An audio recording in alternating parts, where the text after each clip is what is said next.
had to start somewhere. I mean, we now have a very robust training program, but what were the first steps that led to this very broad training organization? Well, might be best to go back to day one. Okay. When Bob Green and I partnered up, we did so with a promise and a commitment to each other that it wasn't he had a CPA firm and I had a CPA firm, and so we merged our firms, but the promise and the commitment we made to each other was not to grow our CPA firms, it was to move into a new business. And having both worked for an education company and being CPAs, we decided that it was going to be an education business. And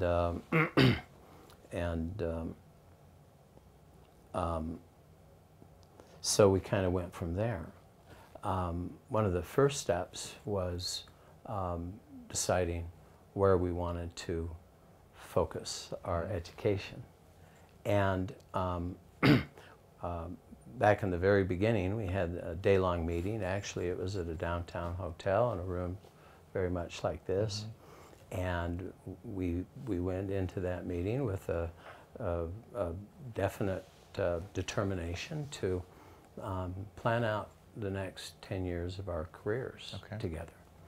And we had decided that we were going to start an education company, and we then had to decide what the subject matter was going to be. And I had gotten a hold of a survey taken by the AICPA. This was public information, and one of the questions in the survey addressed areas of interest for CPAs.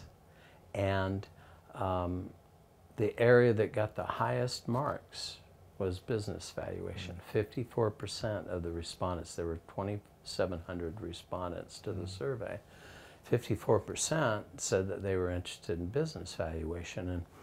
And Bob Green and I had had some experience in business valuation, so it seemed like a no-brainer. And so that was our starting point. So with that in mind, what were some of the next steps you took to take that association or that business valuation area of specialty to start actually moving forward to training and membership and building an organization?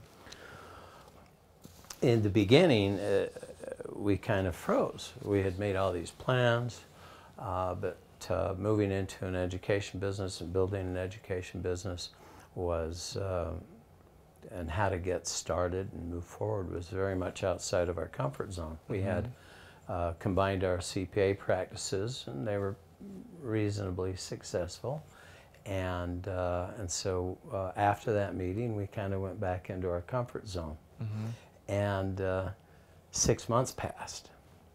And I had made in our meeting, Bob and I had made an agreement, and the agreement was that I was responsible for the business side of things and the marketing, and he was responsible for developing and teaching the training.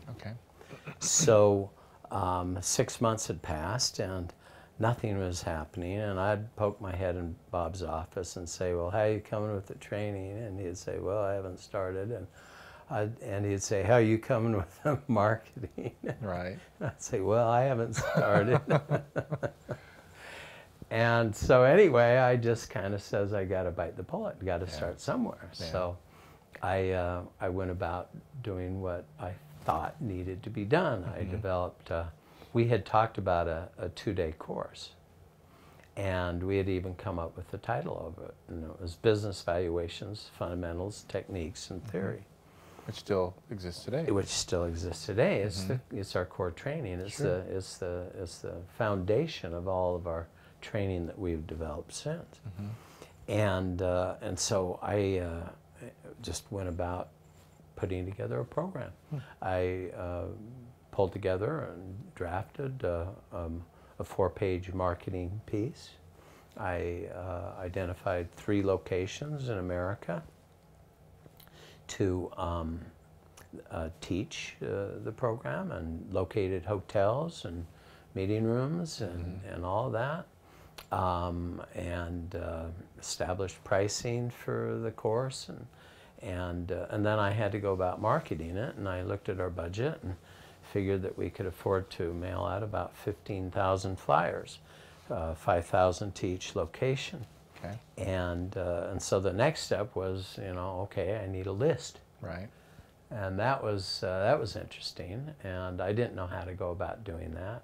At that time, I don't even think I knew about list brokers.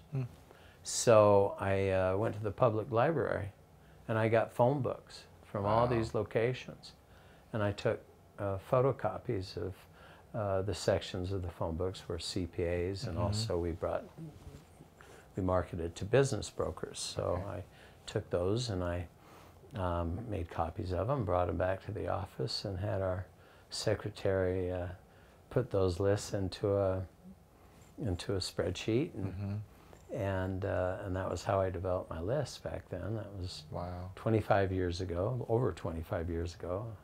And so anyway, I got all this done. I got the flyers printed up, and I found a mailing house to mail these, and I walked into Bob's office one day, and I dropped the 4-page brochure on his desk, and I said, these are going out in 2 days. Wow. You have 3 months to develop your training.